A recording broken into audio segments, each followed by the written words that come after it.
The pink glow you see in the middle of the glass tube is the energized glow coming from hydrogen gas.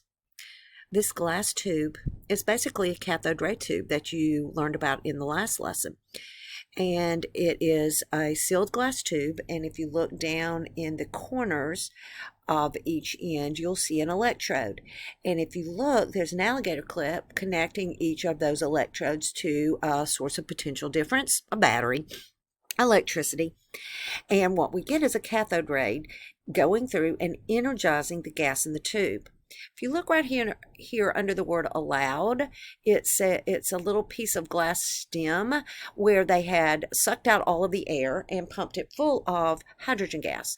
And when hydrogen gas is energized, it has this unique pink glow, hence the neon pink words you see. The electron moves around the nucleus in circular orbits that can have only certain allowed radii. That's not the truth. That's a lie, but that's the Bohr model.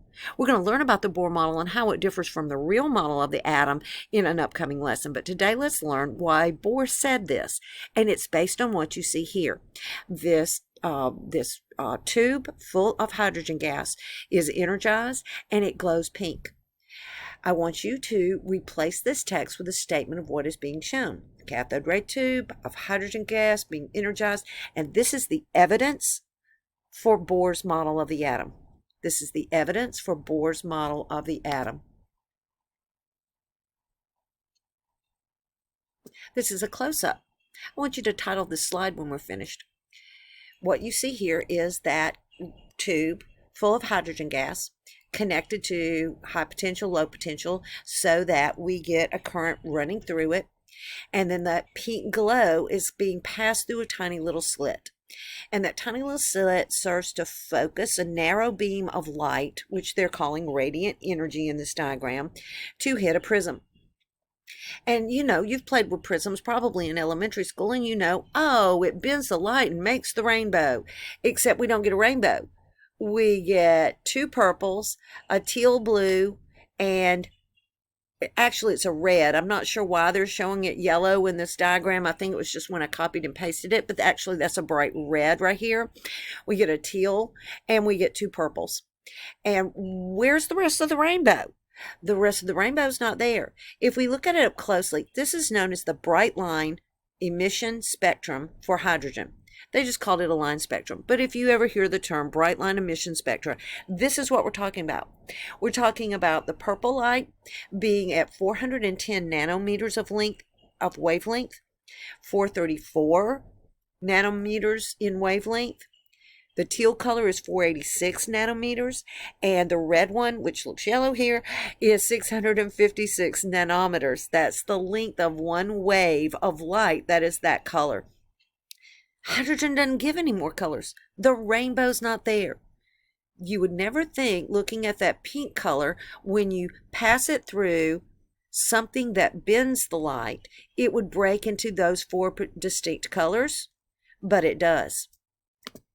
It looks pink to us, but it's actually these four wavelengths of light mixed together to our naked eye so that we see this. Bohr saw this. Lots of people had seen this. People had seen this for about 50 years before Bohr seized on it to try and explain the electron. If you remember, our last model that we talked about was Rutherford's model, where he had a positively charged tiny little nucleus dead in the center of an atom thanks to the gold foil experiment, where so many electrons were just whizzing right through a piece of gold foil, not hitting anything, and a very few were hitting something so seriously that it was reflected or bent in a weird direction that no one expected. It's like throwing a bunch of balls at a building with a bunch of windows in it. You expect them to go through, but you also expect them, when they hit something solid like the wall, for them to bounce back instead of going through your open window.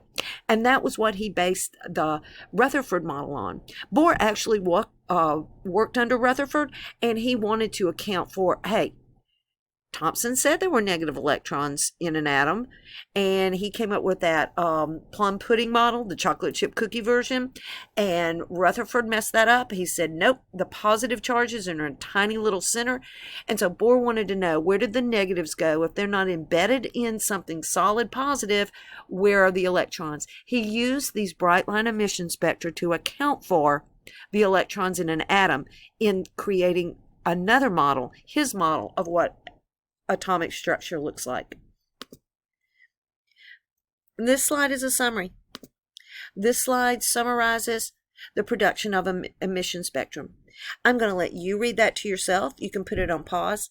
And I want you to, as you read, highlight or change the text color everywhere a form of energy is being mentioned. No, really, I'll wait. Put me on pause. Read this, highlight it. So, to summarize Bohr's work on atomic structure, I want you to think about his experimental evidence. That was the first slide, the bright line emission spectra, and the second slide, that was his experimental setup. Talk about those things and tell me what evidence that he saw. What he wanted to do was explain why there are only certain colors. Where is the rest of the rainbow? And he based that on electrons moving only certain distances around the atom. What was his reasoning? If electrons could move anywhere they wanted to, and of all different kinds of energy, you would have the entire rainbow. So his conclusion was that electrons are located at certain discrete or defined distances based on their energy from the nucleus. I said distances from the nucleus in the electron cloud, or the outer part of the atom, away from the nucleus. And why were they out there? Because they had differing amounts of energy. Those energies corresponded to the color bands, the wavelengths of light that were given off by an energized atom of an element. Here's my summary. His experimental evidence was the bright line emission spectra. Hydrogen just had those 4 wavelengths of light, and hydrogen was a simple atom. It had 1 proton and 1 electron. His reasoning was that electrons move about the nucleus at specific distances from it. The more energy an electron has, the farther it can move from the positive attraction of the nucleus. Remember, there are protons in there. They're positive. And there are electrons outside of the nucleus. They're negative. Opposites attract. How can they not be sucked in together? Because the electrons have an energy that keeps them moving and keeps them from being pulled in to the nucleus. There are only certain limited energies an electron can have, and those correspond to that bright line spectra for individual elements. The conclusion was the 4 wavelengths for hydrogen that come from the 4 motions that electrons could perform. As an electron moves towards the nucleus, the energy loss that it used to have is released as the color of light we see. The light matches the amount of energy lost by the electron.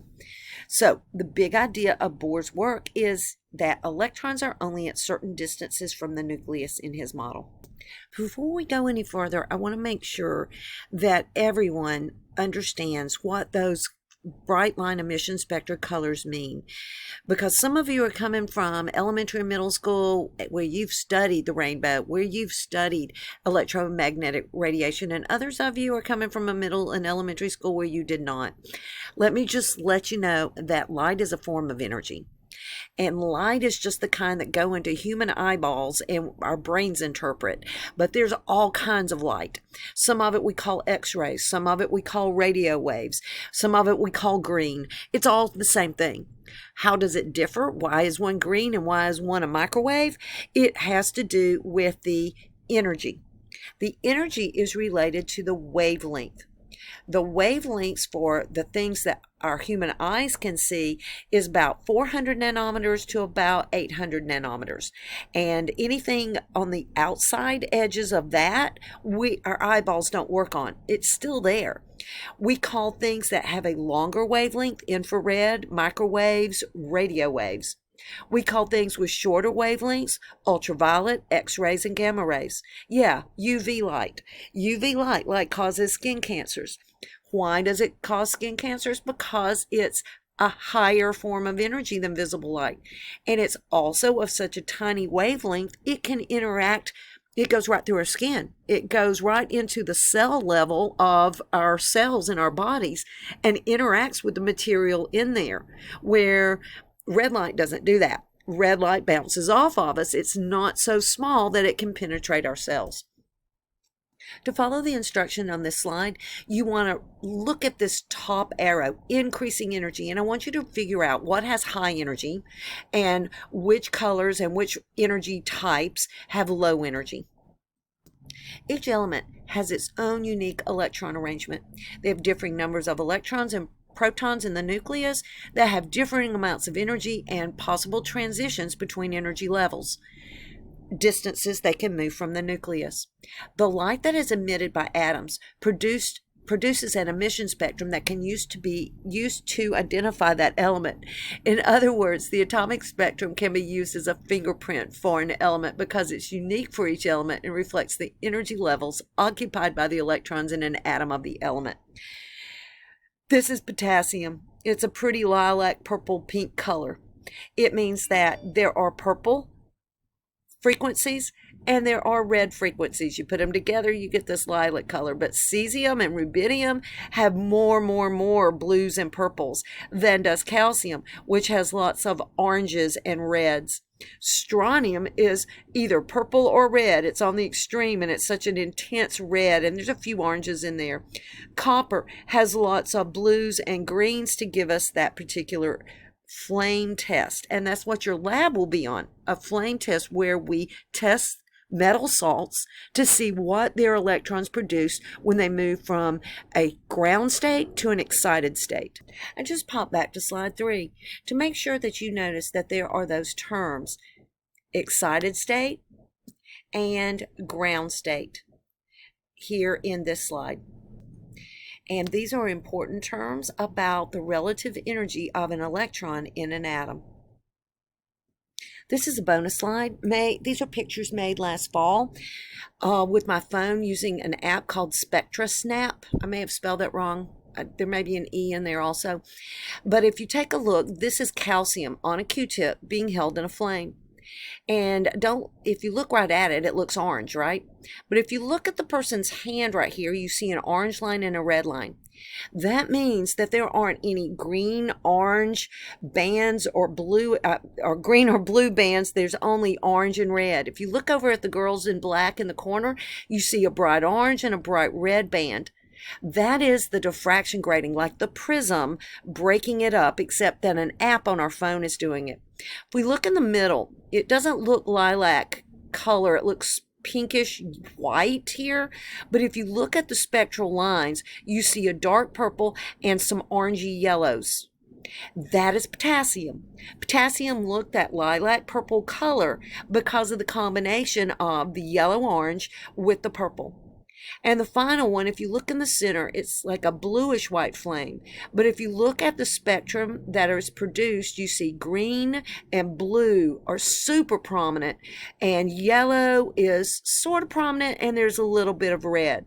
So the bright line emission spectra of copper gives us a full range on that energy scale that's got a little bit of everything, but it leans towards the high energy end of the blue. I have a maximum of 15 minutes, and I can't believe I've talked 13 of them. But here are some bright line emission spectra. These glasses are something you might get if you go to see a fireworks display, or sometimes they have a fan that you can hold in front of your face, and there's a little thing called a diffraction grating, and it breaks things up. When you look through these glasses or through that little diffraction grating, little piece of plastic, it is breaking the lines up, breaking the light into its different components. It's bending the light so that we can see the individual wavelengths. Our eyeballs don't do that. Apps on phones and diffraction grating glasses, those do that. Prisms do that. But our eyeballs don't break things into their individual wavelengths in the same way. We interpret it only as general color bands. The remainder of the slides are questions I want you to answer. Here are my answers to the first 4, and that gives you an idea of how I want you to proceed through the rest of it.